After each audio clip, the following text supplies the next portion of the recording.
नमस्कार, अपनी डपली अपना राग आप देख रहे हैं और आपके साथ मैं हूं अंशिका पाठक। बुलेटिन की शुरुआत करेंगे सबसे अहम खबर के साथ। मुख्तार के शूटर जीवा की हत्या को लेकर एसबीएसपी के अध्यक्ष ओम प्रकाश राजभर ने सीबीआई जांच की मांग की है। उनका कहना है कि जांच तो बहुत होती है, इस मामले में भी एसआईटी का गठन हुआ है, लेकिन उससे संतुष्टि नहीं है। जब तक किसी भी मामले में सीबीआई जांच नहीं हो रही, दूध का दूध पानी का पानी नहीं होगा। तो एसबीएसपी अध्यक्ष ओम प्रकाश राजभर की तरफ से यह मांग की गई है कि इस पूरे मामले में सीबीआई जांच होनी चाहिए और इसके साथ ही एसआईटी के गठन से संतुष्टि नहीं है। दूध का दूध पानी का पानी तभी होगा जब इस पूरे मामले में सीबीआई जांच करेगी। आपको बता दें कि ये पूरा मामला संजीव जीवा की हत्या को लेकर है, जहां विजय यादव वकील की ड्रेस में घुसा था कोर्ट में और उसने 6 गोलियां चलाई। इसके साथ ही 6 राउंड की फायरिंग में उसने संजीव जीवा की हत्या कर दी। विजय यादव से लगातार एक तरफ पूछताछ का सिलसिला जारी है, तो दूसरी तरफ एसबीएसपी अध्यक्ष ओम प्रकाश राजभर का यह कहना है कि इस पूरे मामले में सीबीआई जांच होनी चाहिए।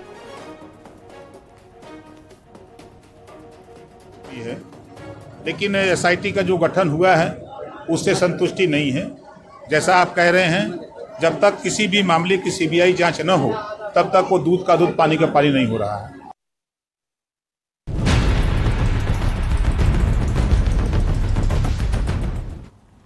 और गाजियाबाद में गेमिंग ऐप से धर्मांतरण के मामले में पुलिस को धर्मांतरण के पीछे विदेशी फंड का शक है। शाहनवाज बद्दो और उसके परिजनों के पुलिस बैंक खाते खंगाल रही है। करीब 30 बैंक खातों की पुलिस जांच कर रही है। बैंक खातों से फंडिंग के कई राज खुल सकते हैं, ये भी जानकारी मिल रही है। करीब 30 बैंक खाते ऐसे हैं जिन्हें पुलिस खंगाल रही है। और सबसे बड़ी बात यह है कि गेमिंग ऐप के जरिए जिस तरीके से शाहनवाज और बद्दो की तरफ से एक पूरी साजिश रची गई कि आखिर कैसे ब्रेन वॉश किया जा रहा है, इसको लेकर पुलिस काफी ज्यादा सतर्क नजर आ रही है। तो गाजियाबाद में गेमिंग ऐप से धर्मांतरण के मामले में आरोपियों और बच्चे के चैट सामने आई है। आरोपी की नाबालिग बच्चे से की गई चैट से कई चौंकाने वाले खुलासे हुए हैं। बच्चे को बरगलाने का सबूत भी मिला है। आरोपी अब्दुल रहमान और शाहनवाज उर्फ बद्दो की चैट पुलिस को मिली है। इस मामले में पुलिस अब्दुल रहमान को अरेस्ट कर चुकी है और मास्टरमाइंड शाहनवाज उर्फ बद्दो की तलाश जारी है।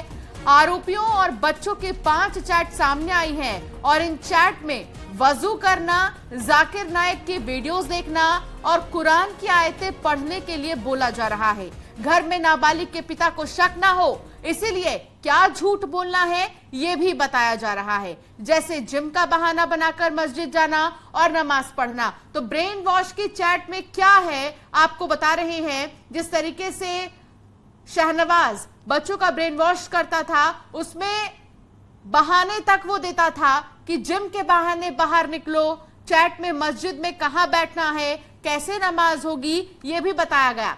फरार आरोपी बद्दो उर्फ शाहनवाज ने अपने चैट में नाबालिग लड़कों को इस्लाम की कहानी भी बताई है कि वो पहले ईसाई धर्म में था, लेकिन परेशानी की वजह से उसने इस्लाम धर्म अपनाया तो उसकी सारी परेशानी दूर हो गई। इस तरीके से बरगलाता था वो। ब्रेन वॉश की चैट में क्या कुछ थी वो आपको दिखा रहे हैं।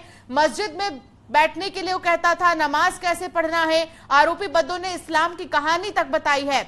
वजू का भी इसमें जिक्र किया गया है। जाकिर नायक के वीडियो को देखने की बात की गई है।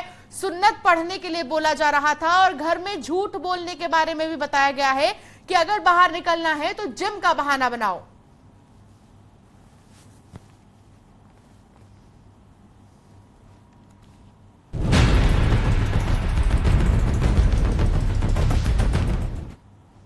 नकल पर नकेल, 14 साल की जेल। राज्य सरकार नकल माफिया और सॉल्वर गैंग के खिलाफ कड़ी कार्रवाई की तैयारी में है।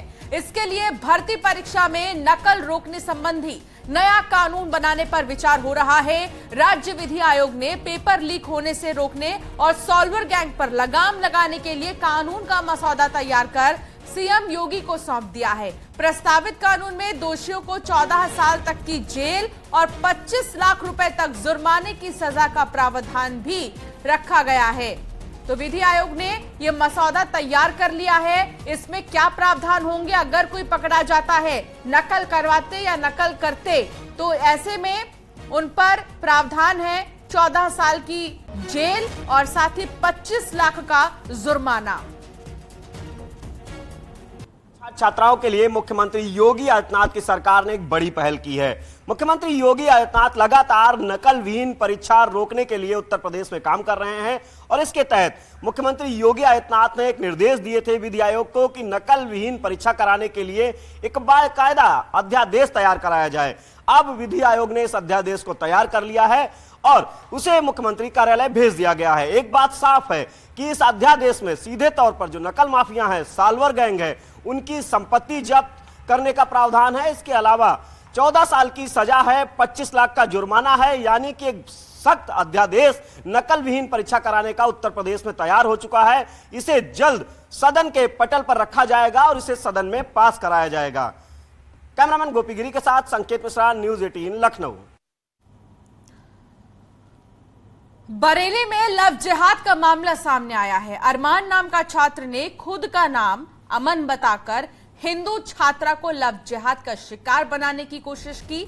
नाम बदलने के साथ साथ अरमान अपनी पहचान छिपाने के लिए हाथों में कलावा भी बांधता था, लेकिन अरमान की हकीकत लड़की को पता लग गई। मामला आंवला डिग्री कॉलेज से जुड़ा हुआ है। हिंदू संगठन से जुड़े लोगों ने कॉलेज में हंगामा किया। क्षेत्रीय विधायक और कैबिनेट मंत्री धर्मपाल सिंह भी मौके पर पहुंच गए हैं।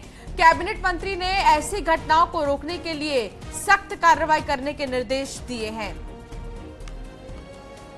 उस लड़के के साथ में मैं ये नहीं कह सकता साजिशन और कौन कौन लोग उसके पक्ष में खड़े थे, लेकिन मुझे लगता है कि कहीं ना कहीं उसके लिए राजनीतिक सहारा भी मिल रहा है। और जो हमारी धर्म की बेटी है उसका नाम मैं बताना उचित नहीं समझूंगा, क्योंकि ऐसा होना संभव नहीं है। और जो लड़का है वो थाने में जो है बंद है। माननीय मंत्री जी ने भी आश्वासन दिया है कि उसके खिलाफ विधिक कार्रवाई की जाएगी। इंस्पेक्टर साहब ने भी बताया कि उसके खिलाफ कड़ी से कड़ी कार्रवाई की जाएगी। थाने में तो बंद है फिलहाल, देखते हैं कार्रवाई कहाँ तक होती है। और बहराइच में आज सैकड़ों महिलाओं का धर्म शुद्धिकरण कराया गया है। मंदिर में पंडित ने पूरे विधि विधान से इनकी हिंदू धर्म में वापसी कराई है। इससे पहले गंगाजल छिड़ककर, हाथ में कलावा बांधकर और हनुमान चालीसा का पाठ किया गया।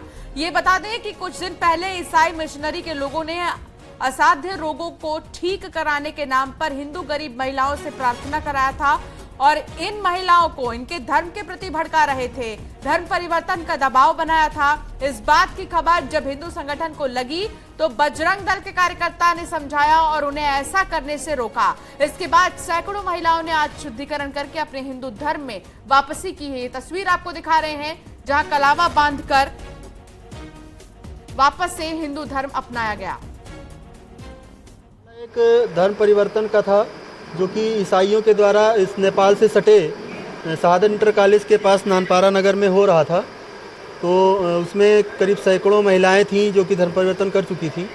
आज उनको कालीकुंडा मंदिर में तिलक लगा करके और शुद्धिकरण उनका करवाया गया है। बहराइच में धर्मांतर की खबरें अब आम हो गई हैं। मिशनरी के लोग पूरे ज़िले में अलग अलग जगहों पे प्रार्थनाएं करा रहे हैं, लोगों को बरगला रहे हैं। वहीं इसी सब के खिलाफ हिंदू संगठनों ने भी अपना मुहिम छेड़ दी है, महिलाओं का शुद्धिकरण करा रहे हैं। आज कालीकुंडा मंदिर में सैकड़ों महिलाओं का शुद्धिकरण हुआ है। यहाँ पंडित जी ने हनुमान चालीसा पढ़ाया है, कलावा बांधा है, गंगाजल डन पे डाला है। महिलाओं का कहना है कि हमको बरगलाया जा रहा था, हमसे प्रार्थनाएं कराई जा रही थी। इसी सब के खिलाफ अब हिंदू संगठनों में अब रोष है। अखिलेश कुमार, न्यूज 18 बहराइच। गाजियाबाद के एक मंदिर में भी ड्रेस कोड जारी करने के लिए भक्तों से अनुरोध किया गया। सेक्टर 23 संजय नगर हनुमान मंदिर में आने वाले भक्तों से अनुरोध किया गया है, जिसमें कहा गया है कि मंदिर प्रांगण में पूजा अर्चना करने के लिए आने वाले भक्त पूरे कपड़े पहनकर आए। वो हाफ पैंट, बरमुडा, स्लीवलेस कपड़े और स्कर्ट पहनकर ना आए। मंदिर समिति की ओर से मंदिर के बाहर और भीतर इसको लेकर बोर्ड लगाया गया है। बोर्ड लगाए जाने के बाद से काफी तादाद में भक्तों ने इस अनुरोध को स्वीकार करते हुए पूरे कपड़े पहनना भी शुरू कर दिया है और जो लोग अभी भी ऐसा नहीं कर रहे उन्हें समझाया जा रहा है। मंदिर आने वाले श्रद्धालु इस फैसले को सही बता रहे हैं। शब्द है जिसका नाम जो वहां पे आते ही आस्था खुद ब खुद जग जाती है, लेकिन कई लोग मंदिर में भी आधे अधूरे कपड़े पहनकर आते हैं, मसलन हाफ पैंट पहनकर आते हैं, स्लीवलेस कपड़े पहनकर आते हैं। तो ऐसे में मंदिर कमेटी ने ये तय किया है कि जब भी आप पूजा अर्चना के लिए मंदिर में आएंगे तो आप पूरे कपड़े पहनकर आएंगे। तस्वीरें आपको दिखाना चाहूंगा। राजनगर सेक्टर 23 का ये मंदिर है और इस मंदिर के बाहर ये लगा हुआ है सादर अनुरोध।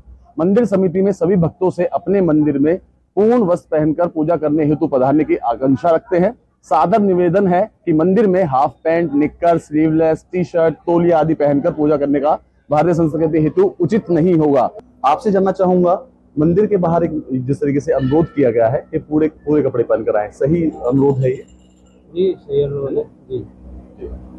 तमाम ये वो लोग हैं जो अपने इष्ट देव की पूजा अर्चना करने के लिए आए। उनका साफ तौर पे कहना यही है, मंदिर समिति की तरफ से जो अनुरोध किया गया है ये एकदम सही कदम है और होना भी वास्तव में ये ऐसा ही चाहिए कि आप अगर मंदिर में आ रहे हैं, पूजा प्रार्थना करने के लिए आ रहे हैं, तो कम से कम वस्त्रों का अपना ध्यान रखें और पूरे कपड़े पहनकर ही मंदिर में आए।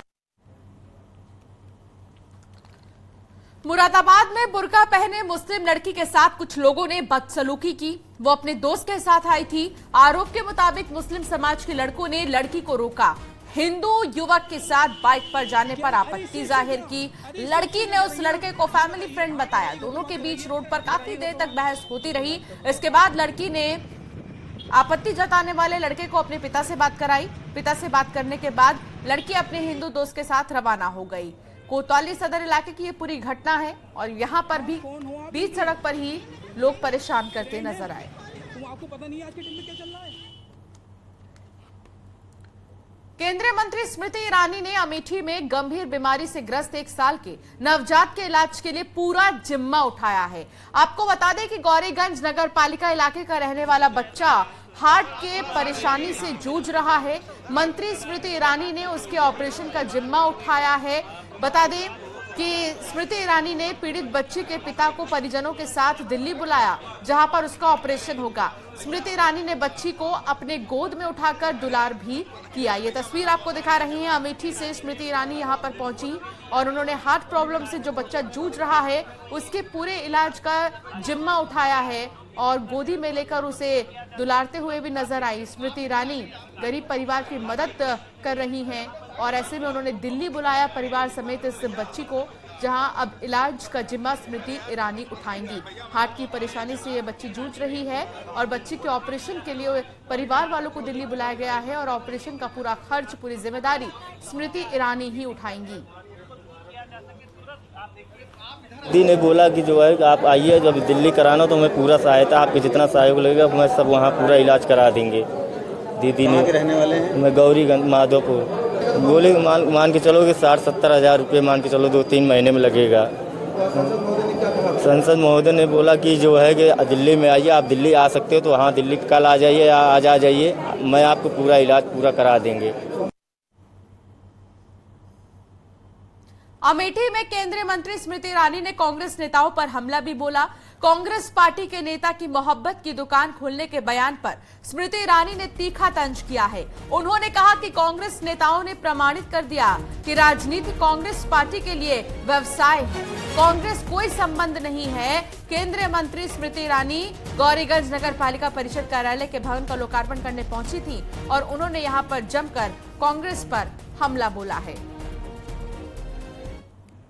मैं कहना चाहती हूँ कि कांग्रेस के जो भी कार्यकर्ता दुकान खोलने की बात कर रहे हैं, उन्होंने इस बात को प्रमाणित कर दिया कि राजनीति कांग्रेस पार्टी के लिए व्यवसाय है, राष्ट्रनीति से कांग्रेस पार्टी का कोई संबंध नहीं।